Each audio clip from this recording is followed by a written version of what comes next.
Hello, it's Ursula James here with a very brief message before this week's episode. If you are interested in learning self-hypnosis, I've got a free audio course on my website. Also, if you'd like to learn more about hypnotherapy and becoming a practitioner, I have a full online training course there too. Go to ursulajames.com, or the information is in the podcast notes. Thank you for listening, and I do hope you enjoy this week's episode.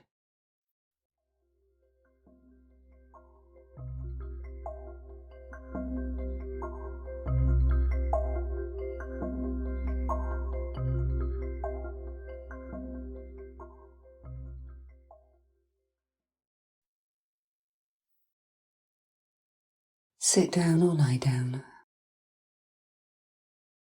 It really doesn't matter which you do, as long as you make yourself as comfortable as possible, so you can listen easily. Ensure you won't be disturbed, so you can really get benefit from this process.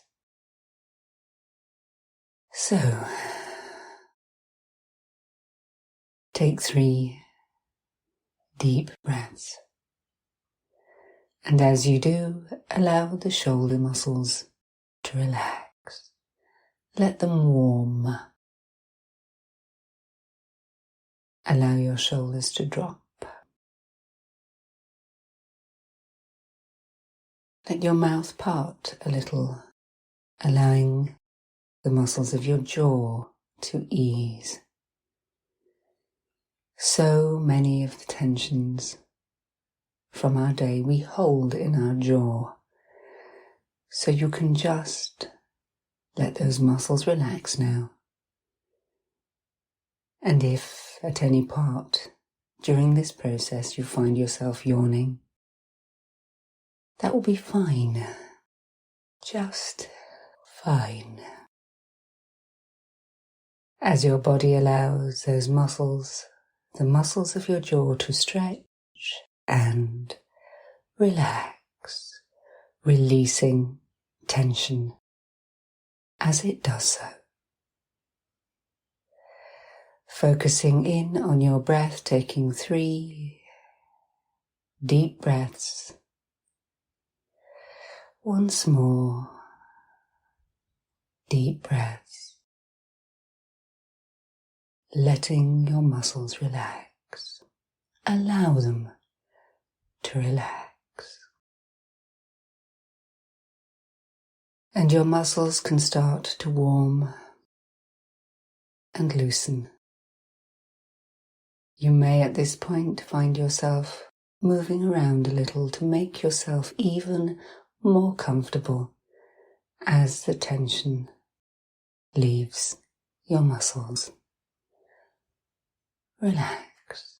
Allow yourself to relax all the way through.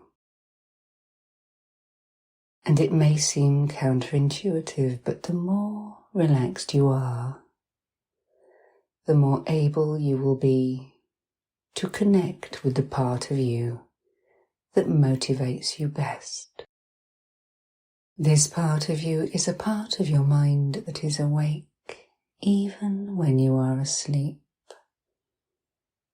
that keeps you safe, keeps you breathing, deals with your digestion, regulates your body temperature, your reflexes. So many things are completely under the control of your unconscious mind, and they just work without you thinking about them.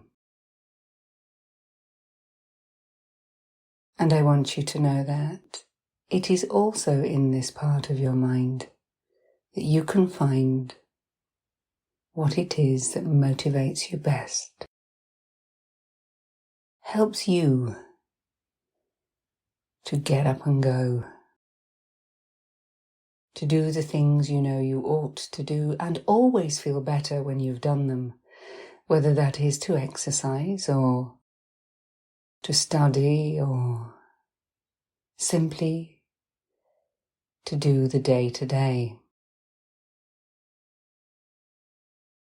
because it is not unusual in these times that it can sometimes seem hard to motivate oneself, to do what you need to do, sometimes even to do what you want to do. But in this state of connection, where your body is relaxed and your mind pays attention as it wishes, and by that I mean there may be moments when your conscious awareness drifts and wanders. It too relaxes, and you feel you are drifting off into a sort of sleep. And that will be fine. Even when and if you are not fully aware of what is being said, consciously aware, that is, your unconscious mind, the part of you that already does so much, can and will pay attention. It's the part of your mind that holds your memories, the part of your mind that processes information even when you sleep, so that when you wake after a good night's sleep, you can sometimes have ideas, think differently, feel better. As the things which in the past would have bothered or disturbed you are put away into the back of your mind, so to speak, where your unconscious mind can process them, can compartmentalize them, can prioritize them, or even discard them. Just let those thoughts go. In a few moments in time. In a few moments in time, you will hear me say the word now. And whenever you hear me say the word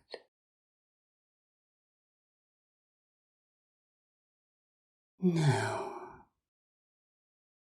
a slightly warm, although really pleasant, physical sensation of warm, relaxed muscles can and will begin to spread from your chest, from your shoulders, and all the way out,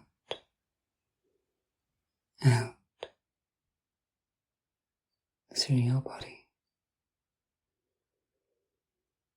out through your fingertips, out through the tips of your toes, not only carrying away any residual unnecessary nervous tension, but on the in-breath, bringing to you feelings of motivation.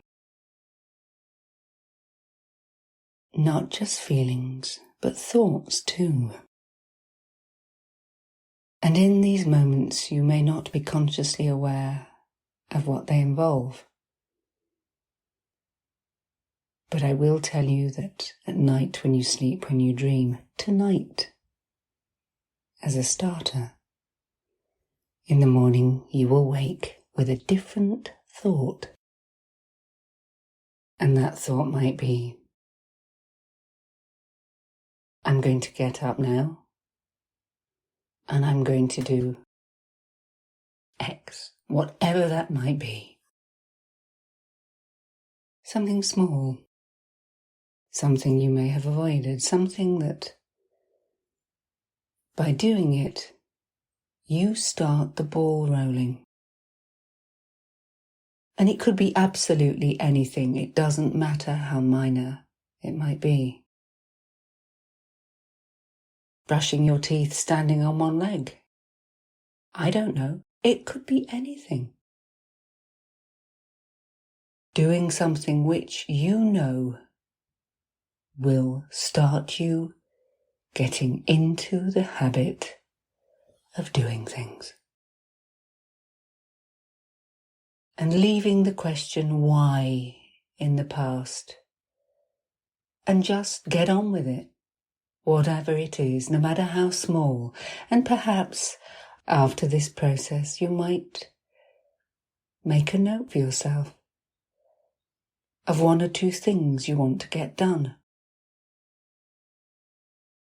You may even find you just do one of them, and the satisfaction of, first of all, putting it onto the list, and secondly, either scheduling it or doing it, really helps. These are small steps, very small steps, but the small steps are to build a habit of doing the things that motivate you. And yes, it's important to have a goal. But it's even more important to just get started and know that the act of getting started builds a habit. And building a habit helps you formulate your goal, your reason why. And sometimes there isn't one. It may be to draw a sketch every day. It may be to organise your sock drawer. It may be to start walking for 10 minutes every day. It doesn't matter what it is, but what matters is that you do it. It takes more time and energy to find excuses for not doing it than doing it. And the way that you feel afterwards, that will motivate you in every way, helping you to feel better about yourself, about your body, about your thoughts, your decisions, the world around you. Small things, but just get on with it. And that night, the feeling of satisfaction when you look back and you go, yeah, I got that done. It feels good. It feels better. And that feeling becomes a drug. Something you want, something you crave, and you build a habit of change.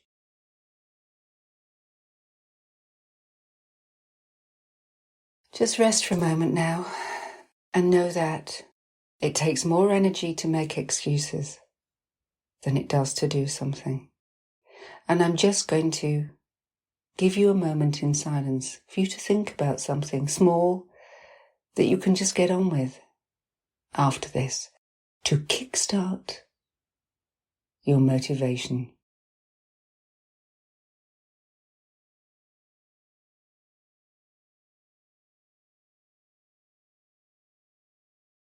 And it really doesn't matter if nothing came to mind, because it will. And you can either make the choice to argue with that and spend more time and energy avoiding it, or just do it. Always something small. For the small acts and thoughts build to become one bigger process of motivation and change. And in a few moments in time, you will hear me count from 1 to 10, and at the count of 8, your eyes will open. And at the count of 10, you'll be fully wide awake. All normal, healthy and appropriate sensations and responses will be back with you. And you will feel better, more motivated, more confident too. And yes, more optimistic, because you are taking control. So ready? 1, 2, 3, more aware. 4, 5, 6, more alert. 7, 8, eyes open now. 9 and 10. Big stretch.